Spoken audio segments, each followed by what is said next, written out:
എടാ this is Sidhin. എടാ ഞാൻ ഇപ്പോൾ ഈ ഒരു വീഡിയോ എടുക്കണമെന്ന് വിചാരിച്ചല്ല. ഓൾറെഡി ഞാൻ ഇതിനെ പറ്റിയിട്ട് ഷോർട്ട് വീഡിയോ ഞാൻ എടുത്തിരുന്നു. പക്ഷേ എന്നിരുന്നാലും എനിക്ക് കുറച്ചും കൂടെ ഒന്ന് സംസാരിക്കണം എന്നുള്ളതുകൊണ്ടാണ് ഈ ഒരു ലോങ് വീഡിയോ ഞാൻ ചെയ്യണത്. അതുമാത്രമല്ല, ഞാൻ ലോങ് വീഡിയോ എടുത്തിട്ട് ഒരു 4-5 ദിവസത്തിന് മേലെയായി. ദൃശ്യം എന്തോ ആണ് ഞാൻ ലാസ്റ്റ് സംസാരിച്ചത്.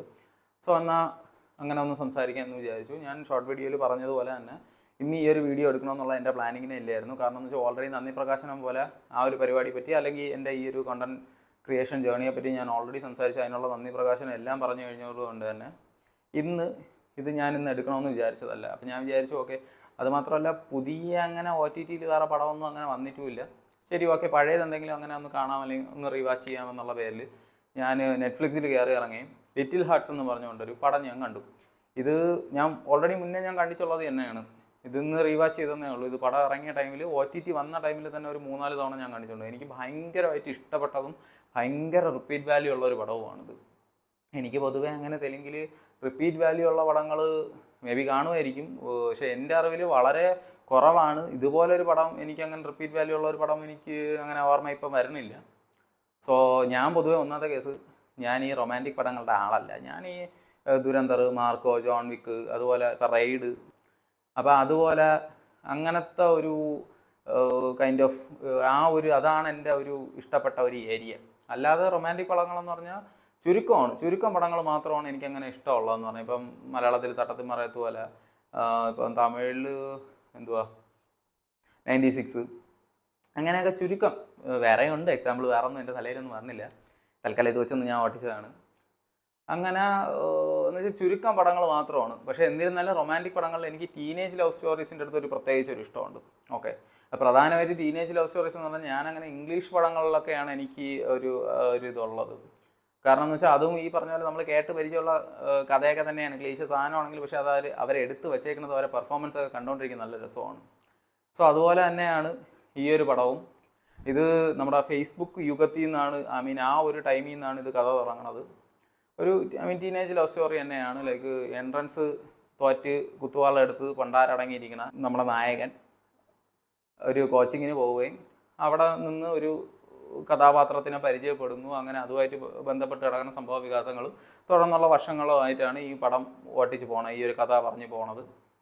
എന്ന് വെച്ചാൽ ഇതെന്തുകൊണ്ട് എനിക്ക് ഭയങ്കര ഇഷ്ടപ്പെട്ടു എന്ന് പറഞ്ഞാൽ, എനിക്കിത് ഭയങ്കര റിലേറ്റബിൾ ആയിട്ടുള്ള ഒരു സ്റ്റോറിയാണ്. ഇപ്പോൾ ഇതിലെ നായകനായാലും നായികയായാലും അവരുടെ അച്ഛൻ, അമ്മ, അനിയൻ, അനിയത്തി എന്ന് പറഞ്ഞാൽ അവരുടെ ഫ്രണ്ട്സ് എന്ന് പറഞ്ഞാൽ അവരുടെ ബിഹേവിയർ, അവരുടെ ചുറ്റുപാടുകൾ, അവരുടെ ഡയലോഗ്സ്, ഇതൊക്കെ എവിടെയോ എന്ന് പറഞ്ഞാൽ നമുക്ക് സ്വയം പേഴ്സണലി അല്ലെങ്കിൽ ഞാൻ തന്നെ എൻ്റെ ഫ്രണ്ട്സിൻ്റെ ഇടയിൽ നമുക്ക് അറിയാമെന്നുള്ളവരിൽ നിന്ന് അങ്ങനെ എവിടുന്നൊക്കെയോ കേട്ട ഒരു ഫീലുണ്ട്. അതാണ് എന്ന് വെച്ചാൽ അങ്ങനെ ഭയങ്കര കിടിഞ്ഞം കഥയൊന്നുമല്ല, കേട്ട് മടുത്ത ഒരു കഥ തന്നെയാണ്. പക്ഷെ അവരെ എടുത്തു വെച്ചേക്കുന്ന രീതി അത് അത്രയും റിലേറ്റബിൾ ആയതുകൊണ്ടായിരിക്കും മേ ബി എനിക്കത് ഭയങ്കര റിപ്പീറ്റ് വാല്യൂ ആയിട്ട് തോന്നുന്നത് തന്നെ. ഞാൻ ഇതിൻ്റെ ഡബിൾ വെർഷനൊക്കെ ഉണ്ട്, ഞാൻ ഒറിജിനൽ തന്നെയാണ് ഞാൻ കാണുന്നത്. ഞാൻ പൊതുവേ അല്ലു അർജുൻ്റെ പടങ്ങൾ മാത്രമാണ് അത് നമ്മൾ പണ്ട് തൊട്ടേ ആ ഒരു ആര്യ ഹാപ്പി മൂലയെ കണ്ടു വന്നുകൊണ്ടാണ് അതിപ്പോഴും മലയാളം തന്നെ കാണണം. ഇല്ലയെന്നുണ്ടെങ്കിൽ അതും തെലുങ്കിൽ തന്നെ. ഞാൻ പൊതുവേ തെലുങ്ക് പടങ്ങൾ തെലുങ്കിൽ തന്നെയാണ്, എനിക്കതാണ് ഇഷ്ടം.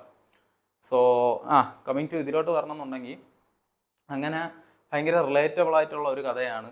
ഇപ്പോൾ തന്നെ ഒരു എക്സാമ്പിൾ പറയാനാണെന്നുണ്ടെങ്കിൽ അതിൽ തന്നെ ഫേസ്ബുക്ക് യുഗം നിൽക്കണോണ്ട് തന്നെ അതിനകത്ത് പറയണുണ്ട്, അതായത് ഇങ്ങനെ DSLR ക്യാമറ പറഞ്ഞ് സെറ്റാക്കണം, അല്ലെങ്കിൽ അതുവഴി ഫോട്ടോ എടുക്കണം എന്നൊക്കെ.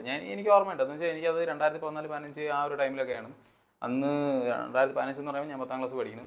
അന്നൊക്കെ പറഞ്ഞാൽ DSLR ഒരുത്തൻ്റെ കയ്യിലുണ്ടെങ്കിൽ അവൻ പെരിയ ആളാണ് അന്ന് എന്ന് പറഞ്ഞാൽ. അല്ലാന്നുണ്ടെങ്കിൽ റെൻറ്റിന് ഇപ്പം ഈ പറഞ്ഞ പോലെ പൈസ കൊടുത്ത് അന്ന് സെറ്റ് ചെയ്യും ഇത് ഫോട്ടോ എടുക്കാനായിട്ട്.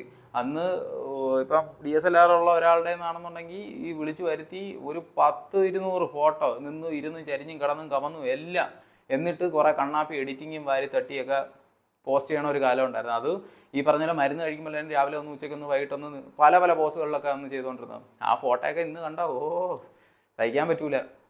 അതുപോലെ തന്നെ ഇപ്പം ഓരോ കോട്സ് പോസ്റ്റ് ചെയ്യണം അങ്ങനെ. പിന്നെ ഇപ്പം ഫേസ്ബുക്കിലെ ചാറ്റിങ് കാര്യങ്ങൾ, അങ്ങനെ പല കാര്യങ്ങളും നമുക്കിത് കാണുമ്പോൾ നമുക്ക് ഓർമ്മ വരും. ഈ പടത്തിൽ പറയും പോലെ തന്നെ ജിയോയ്ക്ക് മുന്നേയും ജിയോയ്ക്ക് ശേഷവും എന്നുള്ള രീതിയിലാണ് ഇത് കഥ പറഞ്ഞു പോണത് തന്നെ. സോ എന്ന് വെച്ചാൽ ഇനിയും എന്തൊക്കെയോ ഇതിനെ പറ്റിയിട്ടൊക്കെ എനിക്ക് സംസാരിക്കാനുണ്ടെന്ന് തോന്നുന്നു, പക്ഷേ കുറേയൊക്കെ ഞാൻ വിട്ടുപോയി. ഇല്ലയെന്നുണ്ടെങ്കിൽ 1 year ഓഫ് ഇപ്പോൾ ഈ ഒരു ലിറ്റിൽ ഹാർട്ട്സ് എന്നും പറഞ്ഞുകൊണ്ട് അങ്ങനെ എന്തെങ്കിലും ഒരു സ്റ്റോറി വന്നിരുന്നെങ്കിൽ ചിലപ്പോൾ അപ്പോഴായിരിക്കും ഞാൻ ഇതിനെപ്പറ്റി സംസാരിച്ചുകൊണ്ടിരുന്നത്. ഇന്ന് ഞാൻ ആ സിനിമ കണ്ടില്ലായിരുന്നു എന്നെങ്കിൽ.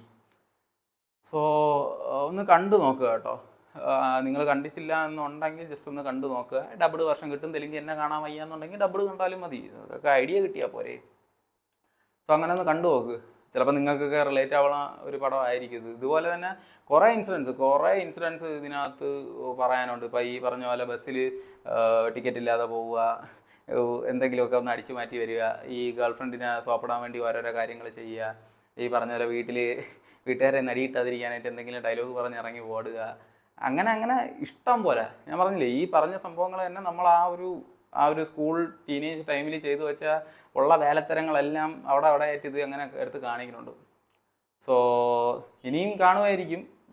തൽക്കാലം എനിക്ക് ഇത്രയൊക്കെ എൻ്റെ തലയിൽ വരുന്നുള്ളൂ. അപ്പം അതാണ് ഞാൻ പറഞ്ഞത്. എന്ന് വെച്ചാൽ ആ ഷോർട്ട് വീഡിയോനെ അപേക്ഷിച്ച് എനിക്ക് കുറച്ചും കൂടെ ഒന്ന് സംസാരിക്കണമെന്ന് എനിക്കുണ്ടായിരുന്നു. എൻ്റെ ഓർമ്മയിലുള്ളതെല്ലാം ഞാൻ സംസാരിച്ചിട്ടുണ്ട്. സോ ബാക്കി ഇനി വരുമ്പോൾ വരട്ടെ. ശരി എന്നാൽ. അപ്പോൾ അത്രയേ ഉള്ളൂ. That's all about Little hertz.